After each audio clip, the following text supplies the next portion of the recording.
ஹல்லேலூயா.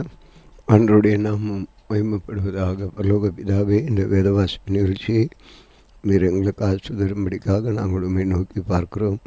இயேசுப்பா, நீர் கூட இருந்து வாரும் வந்து கிரியை செய்யுமப்பா. உமக்கு நன்றி தெரிவிக்கிறோம்ப்பா. இயேசுவே, உமக்கு ஸ்தோத்திரம் அப்பா, உமக்கு ஸ்தோத்திரம்.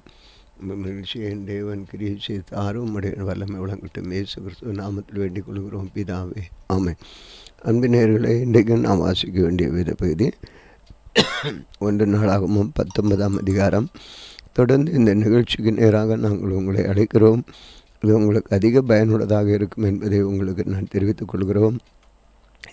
இதை ஒரு முறை நீங்கள் போட்டு கேட்பீர்களானால் நீங்கள் ஒரு வருடத்திலே ஒரு முறை வேதத்தை வாசிக்கிறீர்கள் என்பது தான். ஆகவே இந்த நிகழ்ச்சி உங்களுக்கு அதிக பயனுள்ளதாக இருக்கும்.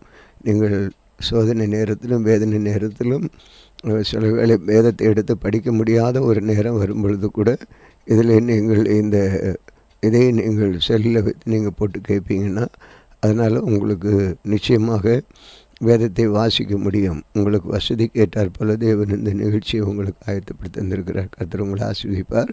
இன்றைக்கு நான் வாசிக்க வேண்டிய வேத பகுதி 1 நாளாகமத்தின் புத்தகம் 17ஆம் அதிகாரம் என்று நம்ம வாசிக்க போகிறோம்.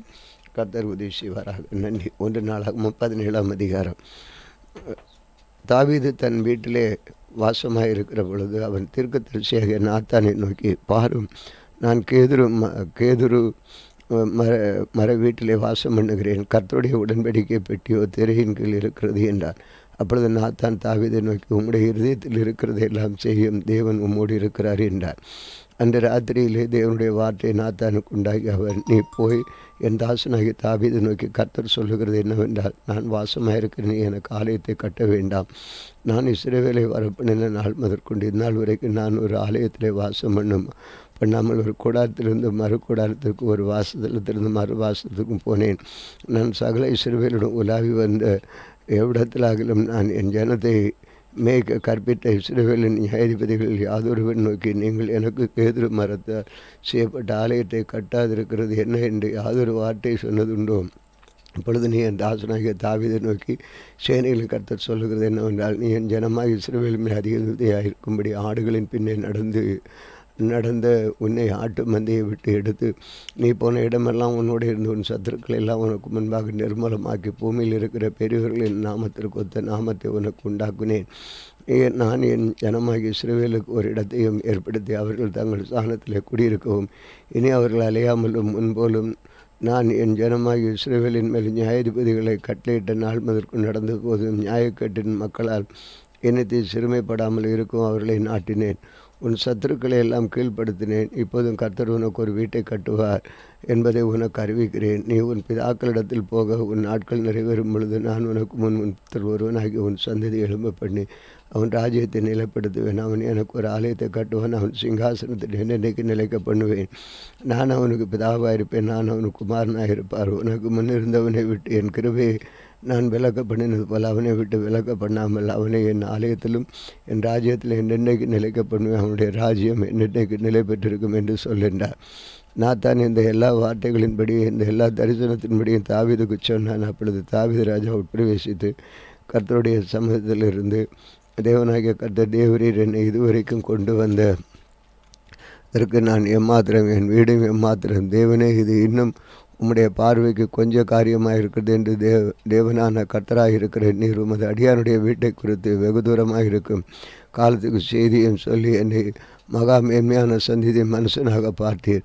உமது அடியானுக்கு உண்டாகும் கனத்தை பற்றி தாவீது அப்புறம் உம்முடைய சொல்வது என்ன? தேவரீர் உமது அடியானை அறிவீர். கர்த்தாவே, உமது அடியானின் நிமித்தமும் உமது இருதயத்தின் நிமித்தம் பெரிய காரியங்கள் எல்லாம் அறியப்பண்ணும்படி இந்த பெரிய காரியத்தை எல்லாம் செய்து கர்த்தாவே, நாங்கள் எங்கள் காதுகளால் கேட்ட எல்லாவற்றின்படியும் தேவரீருக்கு நிகரானவர் இல்லை. உம்மை தவிர வேறு தேவனும் இல்லை. உமது ஜனமாக இஸ்ரவேலுக்கு நிகரான ஜனமும் உண்டோ? உலகத்தில் இருந்த ஒரே ஜாதிய தேவனாகிய கர்த்தர் உமக்கு ஜனமாக மீட்கும்படி பயங்கரமான பெரிய காரியங்களினால் உமக்கு கீர்த்தியை உண்டாக்கி நீர் எகிப்துக்கு நீங்களாக்கி மீட்ட உமது ஜனத்திற்கு முன்பாக ஜாதிகளை துரத்தி உமது ஜனமாகிய இஸ்ரவேலை என்றென்றைக்கும் உமது ஜனமாக இருப்பதற்கு அவர்களை நிலைப்படுத்தி கர்த்தராகிய நீர் தாமே அவர்களுக்கு தேவனானே.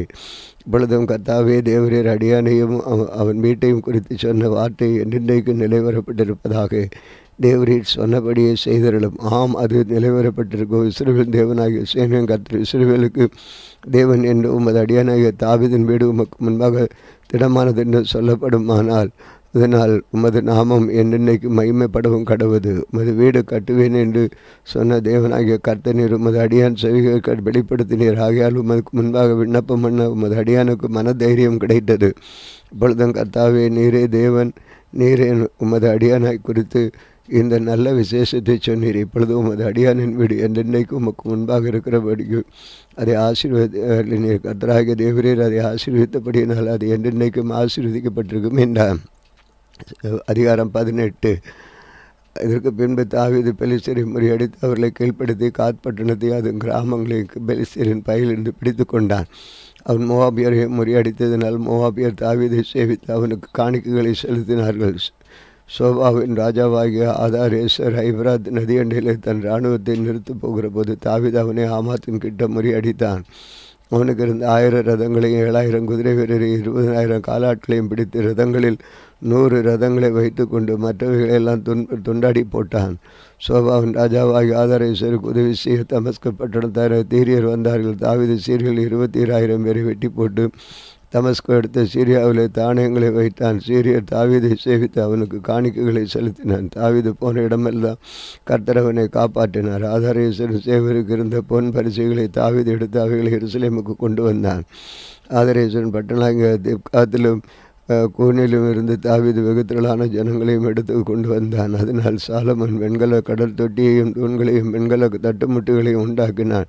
தாவீது சோபாவின் ராஜாவாகி ஆதாரேசரின் இராணுவத்தை எல்லாம் முறியடித்து செய்தி ஆமாத்தின் ராஜாவாகிய தோயு கேட்டபோது அவன் தாவீது ராஜாவின் சகல சுக செய்தியை விசாரிக்கவும் அவன் ஆதாரேசருடைய யுத்தம் பண்ணி அவனை முறியடித்ததற்கு அவனுக்கு வினவு சொல்லவும் தன் குமாரை ஆதாரேசரை பொன்னும் வெள்ளியும் வெண்கலவுமான சகலவித தட்டுமட்டுகளை அவனிடத்தில் அனுப்பினான். ஆதாரேசர் தோயுவின் யுத்தம் பண்ணுகிறதாக இருந்தான். அந்த தட்டுமுட்டுகளை எல்லாம் நான் ஏதோமியர், மோவாபியர், அம்மோன் புத்திரர், பெலிஸ்தர், அமலேக்கர் என்னும் சகல ஜாதிகளின் கையிலும் வாங்கின வெள்ளியும் பொன்னையும் கூட்டத்தின் ராஜா கர்த்தருக்கு பரிசுத்தம் என்று நேர்ந்து கொண்டான். செருயாவின் குமாரன் அபிஷாயி உப்பு பள்ளத்தாக்கிலே 18,000 ஏதோமியரை முறியடித்தான். ஆகையால் தாவீது ஏதோமிலே தானையும் போட்டான். ஏதோமியர் எல்லாரும் அவனை சேவிக்கிறவர்கள் தாவீது போன இடத்திலெல்லாம் கர்த்தர் அவனை காப்பாற்றினார். தாவீது இஸ்ரவேலை எல்லாம் ஆண்டு தன்னுடைய ஜவாசி இராணுவ தலைவன் ஆகுலுமின் குமாரன் யோசுவா மந்திரியாக இருந்தான். ஆகதூபின் குமாரன் சாதோக்கும் அபியாத்தாரின் குமாரன் அபிமலேக்கும் ஆசாரியாக இருந்தார்கள். சவிசா சம்பிரதியாக இருந்தான். யோய்தாவின் குமாரன் பெனாயா கிரேத்தியருக்கும் பிளேத்தியருக்கும் தலைவனாக இருந்தான்.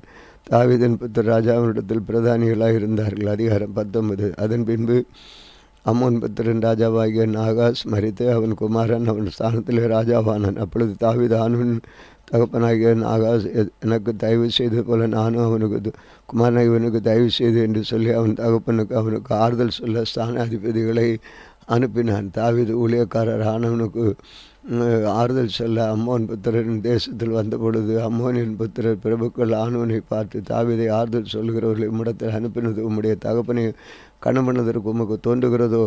தேசத்தை ஆராயவும் அதை கவிழ்த்து போடவும் உளவு பார்க்கவும் அல்லவோ அவன் ஊழியக்காரர் உம்மிடத்தில் வந்தார்கள் என்று சொன்னார்கள். அப்பொழுது ஆணுவன் தாவீதின் ஊழியக்காரை பிடித்து அவர்கள் தாடியை சிரித்து அவருடைய வஸ்திரங்களை இருப்பிடம் மட்டும் வைத்துவிட்டு மற்ற பாதியை கத்தரித்து போட்டான். அவர்கள் அனுப்பிவிட்டான். அந்த மனுஷர் வருகையில் அவர்கள் செய்து தாவீதுக்கு அனுப்பிவிட்ட போது அப்பொழுது அந்த மனுஷர் மிகவும் வெட்கப்பட்டபடியினால் அவர்களுக்கு எதிராக ராஜா ஆட்களை அனுப்பி உங்கள் தாடி வளரமட்டு நீங்கள் எரிகோவிலிருந்து பிற்பாடு வாருங்கள் என்று சொல்லி சொன்னான். அம்மோன் புத்திரர் தாங்கள் தாவீதுக்கு அருவருப்பானதை கண்டபொழுது ஆணுவனும் அம்மோன் புத்திரரும் மெசொப்பொத்தாமியா மாக்கா சோபா என்னும் சீரியன் தேசத்திலும் தங்களுக்கு ரதங்களும் குதிரைகளும் கூலிக்கு வரும்படி 1000 தாலந்து வெள்ளி அனுப்பி 30,000 ரதங்களையும் மாக்காவின் ராஜாவை அவன் ஜனத்தையும் கூலிப்படியாக அழைப்பித்தான். இவர்கள் வந்து மேதேபாவுக்கு முன்புறத்திலே பாளையமிறங்கினார். அம்மோன் புத்திரரும் தங்கள் பட்டணங்களிலிருந்து கூடிக்கொண்டு யுத்தம் பண்ணி வந்தார்கள். அதை தாவீது கேட்டபொழுது யோவாவையும் பலசாலிகள் என்ற அனுபவம் முழுவதையும் அனுப்பினான். அம்மோன் புத்திரர் புறப்பட்டு வந்து பட்டணத்து வாசல் அண்டையிலே வகுத்தார்கள். வந்த ராஜாக்கள் தனித்து வெளியிலே போருக்கு ஆயத்தமாய் நின்றார்கள். யுத்த இராணுவங்களின் முகப்பு தனக்கு முன்னும் பின்னும் இருக்கிற யோவாப் கண்டு அவன் இஸ்ரவேலின் தெரிந்து கொள்ளப்பட்ட அனைவரிலும் ஒரு பங்கை பிரித்தெடுத்து அதை சீரியருக்கு எதிராக நிறுத்தி மற்ற ஜனத்தை அம்மோன் புத்திரருக்கு எதிராக போருக்கு ஆயத்தப்படுத்தி தன் சகோதரனாகி அபிஷேக் ஒப்பித்து அவனை நோக்கி, என்னை பார்க்கலும் சீரியர் பலம் கொண்டால் நீ எனக்கு துணை நில், உன்னை பார்க்கலாம் அம்மோன் புத்திரர் பலம் கொண்டால் நான் உனக்கு துணை நிற்பேன். தைரியமாயிரு, நான் நம்முடைய ஜனத்திற்காகவும் நம்முடைய தேவனுடைய பட்டணங்களுக்காகவும் திடன்கொள் கொண்டிருக்க கடவும் என்று கர்த்தர் பார்வைக்கு நலமானது செய்வாயாக என்றான். பின்பு யோவாபும் அவனுடன் ஜனமும் சீரியரோடு யுத்தம் பண்ண சேர்ந்தார்கள். அவர்கள் அவனுக்கு முன்பாக முறிந்தோடினார்கள். சீரியர் முறிந்தோடுகிறதை அம்மோன் புத்திரர் கண்டபொழுது அவர்களும் அவன் சகோதரனாகி அபிஷேகம் முன்பாக முறிந்தோடி பட்டணத்திற்கு உட்பட்டார்கள். யோவாப் திரும்ப எருசலேமுக்கு வந்தான். தாங்கள் இஸ்ரவேலுக்கு முன்பாக முறியடிக்கப்பட்டதை கண்டபொழுது அவர்கள் நதிக்கு அப்புறத்தில் இருக்கிற சீரியரை வளைவெடுத்தார்கள். ஆதாரேஸ்வரின் படைத்தலைவனாகிய சோபாக் அவர்களுக்கு முன்னாலே நடந்து போனான். அது தாவீதுக்கு அறிவிக்கப்பட்ட பொழுது அவன் இஸ்ரவேலுக்கெல்லாம் கூட்டிக் கொண்டு யோர்தானை கடந்து அவர்களுக்கு சமீபமாய் வந்த பொழுது அவர்களுக்கு எதிராக இராணுவங்களை நிறுத்தினான். தாவீது சீரியருக்கு எதிராக இராணுவங்களை போருக்கு ஆயத்தப்படுத்தின போல் அவனோடு யுத்தம் பண்ணினார்கள். சீரியர் இஸ்ரவேலுக்கு முன்பாக முறிந்தோடினார்கள். தாவீது சீரியரில் 7000 ரதங்களின் மனுஷரையும் 40,000 காலாட்களையும் கொன்று படைத்தலைவனாகிய ஷோபாக்கையும் கொண்டான்.